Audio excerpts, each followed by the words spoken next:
오늘은 여러분 마태복음 25장 41절에서 46절까지 말씀을 중심으로 우리가 주님께 한 일과 우리가 주님께 하지 않은 일에 대해서 말씀을 드리겠습니다. 매월 하나님의 교회 사역자들이 모임을 갖습니다. 이 모임을 열면 예배도 드리고 합심 기도도 하고 돌아가면서 교회 상황을 보고하는 시간이 있습니다. 지난번에 산동네에서 사역하고 있는 한 교역자가 자기 교회 소개 차례가 되니까 이렇게 소개를 했습니다. 우리 교회는 참 기가 막히게 따분한 실정입니다.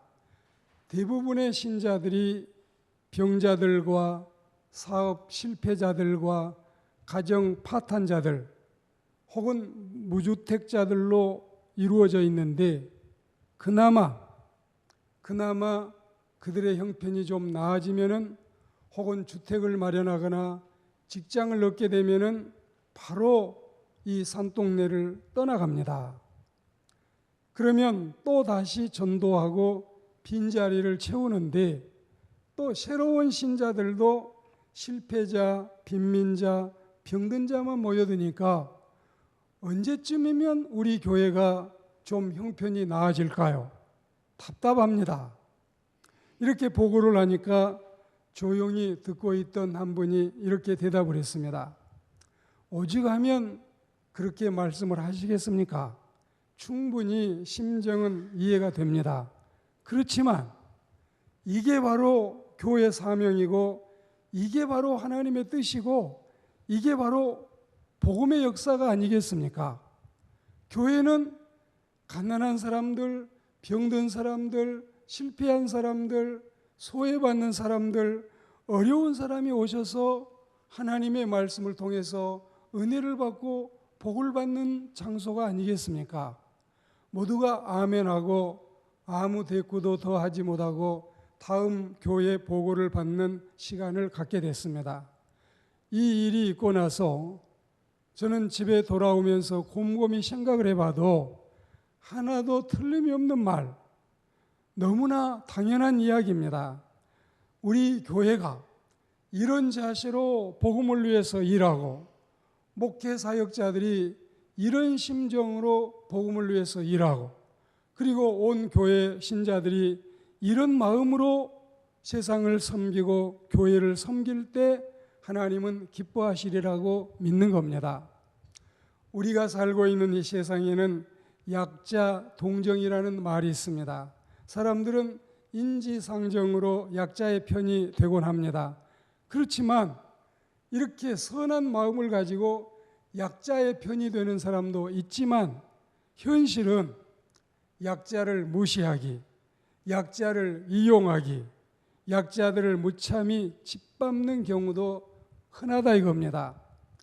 할머니, 할아버지들은 이제 여러분 가지고 있는 돈을 아껴 써야 겨우 노년을 지낼 수가 있는데 이 불쌍한 할머니, 할아버지를 상대로 사기를 치고 또 이런 사람들을 상대로 돈을 뜯어가는 이런 참으로 가슴 아픈 현실을 우리가 목도하고 있습니다. 구약시대의 종교국가인 이스라엘 사람들도 이방인이나 여성을 멸시하고 또 여자들을 개 취급하기도 하고 무호적자로 남게 하고 힌두교는 이 인종의 4계급을 두어서 약한 자들을 차별 대우하고 그리고 찰스 다윈의 진화론도 약육강식의 제국주의, 식민주의를 더욱 세상에 창궐케 했습니다. 현대 국제사회도 철저한 이해타산을 고려해서 실리주의, 실용주의, 현실주의 외교 정책을 수립해서 나라와 나라끼리 상호 여러분 이 친밀감을 가지고 상호 우호국가가 될지라도 유익이 되는 나라들만 찾고 있고 그리고 약소국이나 어려운 나라들을 기피하는 이런 현상을 볼 수 있습니다. 그렇지만 오늘 성경 말씀에 하나님께서는 지극히 작은 자들, 지극히 약한 자들, 그리고 지극히 가난한 사람들, 지극히 병약한 사람들, 지극히 어린 자들을 가련히 여기고 사랑하시고 그들을 예수님 자신과 동일시하는 그들이 바로 나라고 하는 사실을 예수님은 말씀하고 계십니다. 믿는 자들에게 이 점을 분명히 가르쳐 주시는 주님이십니다. 그러므로 우리가 이들을 사랑하는 것은 주님을 사랑하는 것이다. 이들을 돕는 것은 주님을 돕는 것이다. 반대로 이들을 사랑하지 않는 것은 주님을 사랑하지 않는 것이고 이들을 돕지 않는 것은 주님을 돕지 않는 것이다. 이게 예수님의 말씀의 요지입니다. 오늘 우리는 이 말씀을 생각하면서 다시금 주님이 말씀을 하십니다. 그들이 바로 나라고, 그들이 바로 나라고, 약자와 빈자와 소자와 병자가 바로 나라고 주님이 말씀을 하십니다. 그 점에 대해서 우리는 오늘 41절부터 말씀을 봉독했지만 우리가 이 31절에서 40절까지 말씀을 보면 이 내용이 자세히 나와 있고 그리고 35절, 36절에 주님이 말씀하십니다. 네가 바로 배가 고팠던 거다. 네가 바로 목말랐던 사람이다. 네가 바로 노숙자였다. 네가 바로 떠돌이였다. 그 누더기를 걸치고 있던 노상의 노숙자는 바로 나였다고 주님은 말씀하십니다. 그 병든 자가 바로 나였다. 그 수감자가 바로 나였다. 그런데 너희들이 내가 이렇게 굶주리고 내가 이렇게 노숙하고 내가 이렇게 질병에 시달릴 때 너희가 찾아와서 음식도 주고 마실 물도 주고 잠도 재워주고 입을 옷도 주고 아플 때 문병해 주고 감옥에 있을 때 와서 면회해 주고 영치금도 넣어주고 사식도 넣어주니 너희에게 너무나 고맙게 생각한다. 이렇게 예수님은 이 사람들을 칭찬하시고 말씀을 하셨습니다. 우리 주변에 보면 경제적으로 가난한 자들, 정치적으로 핍박받는 사람들, 사회적으로 외로운 사람들, 육체에 병이 있는 사람들, 그리고 참된 자유를 잃어버린 사람들이 수없이 많습니다. 배가 고프지만 이 고픈 배를 채울 길이 없고 목이 마르지만 마시지를 못하고 춥지만 입지 못해서 헐벗고 있습니다. 고향을 떠나온 나그네들이나 외국에서 우리 한국에 와 있는 외국인들, 노동자, 다문화 가족들이나 부모를 잃은 고아들이나 남편을 잃은 미망인들이나 자녀가 없는 무탁 노인들이나 선천성 지체 장애우들, 후천성 사고 장애우들, 현재 여러 모양으로 건강을 잃고 있는 사람들이 얼마나 우리 주변에는 많이 있느냐 이겁니다. 감옥에 수감되어 있는 사람들, 인권 유린당한 사람들, 정치적으로 탄압받고 있는 사람들, 서글픈 노예 신세로 전락한 사람들, 이렇게 이 세상에는 약한 사람들, 병든 사람들, 가난한 사람들, 소외받는 사람들이 많이 있는데 이런 모든 사람들을 사랑하는 것이 바로 우리 주님을 사랑하는 것이라고 성경은 가르치고 있습니다. 이 세상에는 여러 가지 면에서 억울한 사람도 많고 서글픈 사람도 많고 고독한 사람도 많고 소외당한 사람도 많고 넘어지고 쓰러진 자도 많고 따돌림 받는 사람도 많고 외면당한 사람도 많고 짐이 너무 무거워서 일어나지 못하는 사람, 병상에서 신음하고 있는 사람이 우리 주변에는 많이 있다는 사실입니다. 이런 사람에게 한 일이 모두가 주님께 해드리는 일이고 주님을 섬기는 일이고 주님께 빛을 놓는 일이고 그리고 우리 주님께 칭찬받을 일이라는 사실을 생각해서 추석 명절을 맞이하면서 가족만 돌보는 것이 아니라 어려운 사람들을 돌볼 수 있는 마음의 풍요로움과 마음의 여러분 아름다운 신앙의 인격이 우리에게 있어져야 되겠습니다. 주님이 이들을 칭찬을 하십니다. 내 아버지께 복받을 사람들아, 너희에게 주려고 창세 때 준비해 놓은 나라를 받아라. 이 나라를 받아라. 너희는 얼마나 착한 일을 했는지 모른다. 나 그때 얼마나 배고팠는지 아니? 그런데 그 배고플 때 너희가 배고픈 나에게 음식을 준 거야. 내가 얼마나 갈증나고 목말랐는지 아니? 그때 너희가 내 갈증난 목을 죽여준 거야. 생수를 준 거야.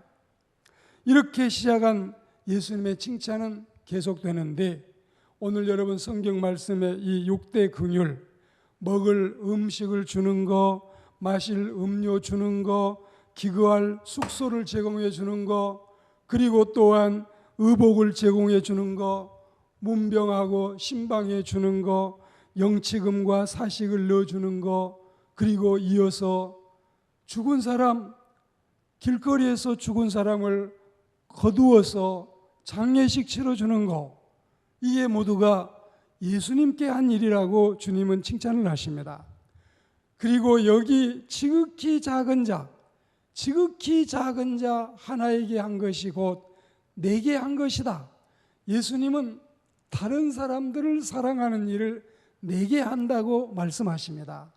인내천, 사람을 도움으로 하나님을 위하고, 사인여천, 사람에게 하는 것이 하나님께 하는 것이다. 이런 귀한 마음을 우리는 잊지 않고 아름다운 신앙의 사람으로 살아가야 할 줄로 믿습니다. 그리고 주님은 말씀을 이어하십니다. 그들이 바로 나였다고.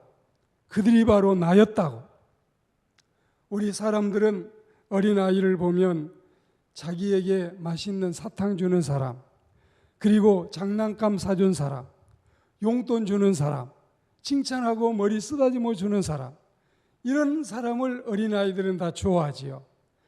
청소년 학생들은 공부 잘하고 부잣집 아이거나 얼굴 짱으로 잘생기고 연예인, 인기인이면 좋아하지요. 이렇듯이 사람들은 자기 칭찬해주고 자기에게 잘해주는 사람들은, 자기에게 혜택을 주는 사람은 다 좋아하는 겁니다. 사람들이 모여 사는 인간 세상은 다 그런 것 같아요. 감방 동기도 여러분 의리가 얼마나 센 줄 아세요? 조폭들도 경우가 얼마나 분명한 줄 아세요? 도박꾼들도 자기들끼리 얼마나 친밀감이 있는 줄 아세요? 도둑들도 얼마나 손발이 잘 맞는지 아세요? 여하튼 이런 유들도 자기들끼리는 친하게 지내는 법입니다. 그래서 주님과 성경은 이렇게 우리에게 교훈을 하십니다.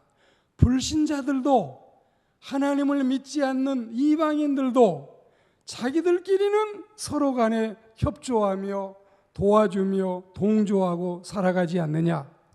예수 믿는 너희들이, 그리스도인 된 너희들이 이 세상 사람과 똑같다면 너희가 남보다 더하는 게 뭐냐?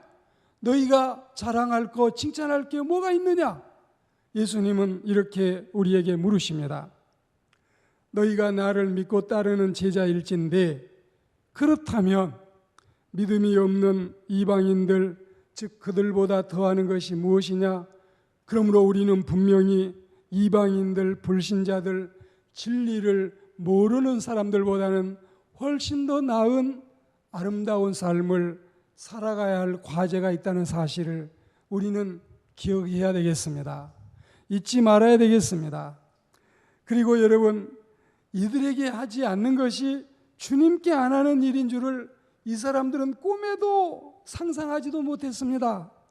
미안하지만 세상에서 그들을 사랑하지 않으면 단언컨대 바로 주님을 사랑하지 않았다는 사실을, 그들을 도와주지 않은 것이 주님을 도와주지 않았다는 사실을 상상하지도 못했고 꿈에도 생각하지도 못했던 이 어리석은 사람들에게 내려지는 예수님의 꾸중을 우리가 생각해야 됩니다. 지극히 작은 자, 그들을 도와야 됩니다.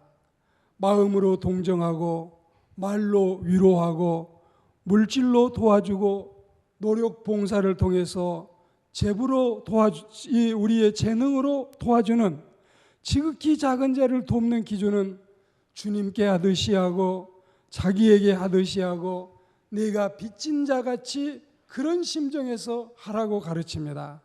그리고 여러분, 오늘 성경의 의인들은 무의식적인 봉사를 합니다. 봉사를 하고 나서도 생각조차 잊어버리고 나중에 칭찬을 들을 때야 그런 일이 있었던가요? 이렇게 나오고 있습니다. 무조건적인 봉사입니다.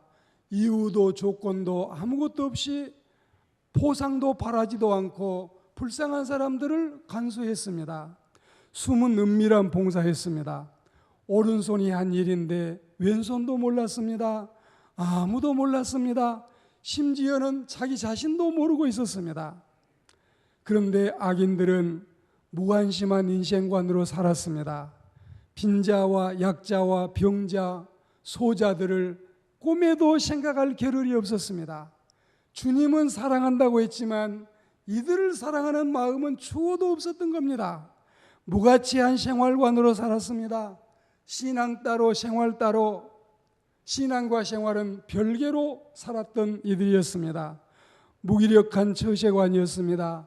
인생의 참된 가치와 인생의 참된 행복이 남을 도울 때 비롯된다는 사실을 이들은 꿈에도 모르고 있었던 겁니다. 우리는 사람이 살면서 진정한 생의 가치는 남을 사랑하고 도울 때 빛나는 것이다. 어려운 사람을 도와보셔요. 그렇게 기쁠 수가 없어요. 그렇게 가슴 뿌듯할 수가 없어요. 그렇게 보람 있을 수가 없어요. 사람 사는 가치가 남을 도울 때에 비롯된다는 사실을 우리는 마음속에 새기고 살아가야 할 줄로 믿습니다. 여러분, 2013년 7월 29일 날 국민일보에 발표된 기사이기도 합니다. 미국에서 1만 명가량, 신자가 10,000명가량 모이는 교회에서 있었던 일입니다. 어느 주일날 아침에 교회 앞에 노숙자 한 사람이 나타났습니다. 그리고 이 노숙자는 배가 고프다고 호소하면서 예배당을 향해 들어가고 있는 신자들을 상대로 작은 푼돈이라도 좀 도와달라고 구걸을 하고 있었습니다. 10,000명이 모이는 교회 신자들은 한결같이 성경 찬송을 끼고 예배당으로 총총걸음으로 들어가기 바빴지 이 노숙자에게 관심을 보여주는 사람은 단 3명에 불과했습니다. 그리고 여러분, 이제 예배에 참석하기 위해서 이 노숙자가 교회에 들어왔는데 맨 앞자리에 앉아 있었습니다. 그러니까 그 교회 안내위원들이 여기에 앉으면 안 된다고, 그리고 이 사람을 향해서 차가운 시선을 보내면서 이 사람을 끌고 제일 맨 뒷자리로 갔습니다. 할 수 없이 이 노숙자는 맨 뒷자리에 자리를 차지하고 예배를 드리게 된 것입니다. 예배가 다 드려지고 여러분, 이제 광고하는 시간이 돌아왔습니다. 광고하는 사람이 오늘 우리 교회에 새 담임 목사님이 부임하십니다. 새 담임 목사님을 강단으로 모시겠습니다. 그런데 저 맨 뒷자리에 앉아있는 노숙자가, 이 사람이 그 노숙자 옷을 입은 그대로 강단으로 올라오고 있는 것입니다.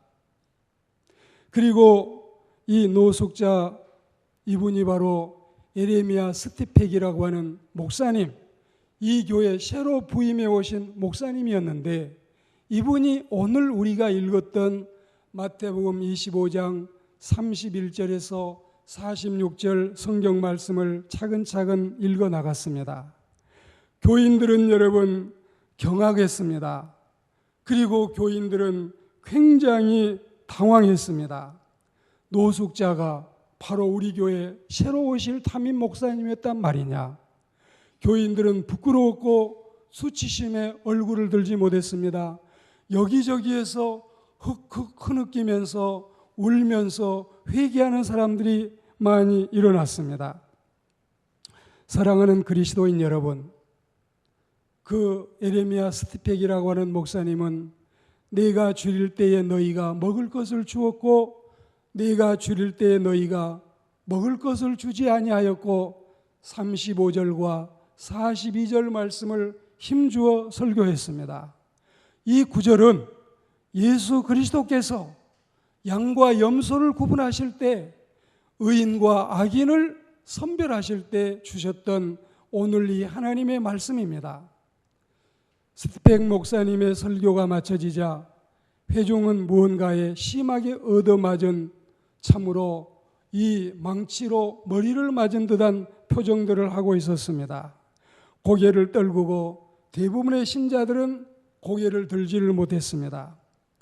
이 목사님은 이날 오전에 자신이 겪었던 이야기를 말하면서 오늘 아침에 교인들이 예배당에 모이는 것을 보았습니다. 그렇지만 이 교회는 그리스도의 교회는 아니었습니다. 세상에는 교인들이 많습니다. 하지만 진정으로 주님이 바라고 찾으시는 제자들은 많지 않습니다. 여러분은 언제 여러분은 그리스도의 제자가 될 것입니까? 이 말을 설교하는 목사는 남겼습니다. 그리고 이 기사의 마지막은 이렇게 끝납니다. 우리가 그리스도인이 된다는 것은 당신이 믿는 것 그 이상이다. 그것은 이웃과 함께 옆에 있는 사람과 함께 하는 것이다. 그리스도를 믿는다는 것은 바로 사랑을 실천하는 것이다. 입만 가지고 신앙생활 하려고 말만 함으로 예수 믿으려고 하지 말아야 된다는 사실을 가르쳤습니다. 오늘 말씀을 맺겠습니다. 그들에게 한 것이, 약자와 소자와 빈자와 병자에게 한 것이 주님께 한 것입니다. 그들에게 하지 않는 것이 세상에 버림받은 사람, 상처받은 사람, 천대받는 사람, 소외당한 사람, 철거민들과 소장농과 품팔이들과 빈민들과 노동자에게 하지 않는 것이 주님께 하지 않는 것이라고 주님은 말씀하셨습니다.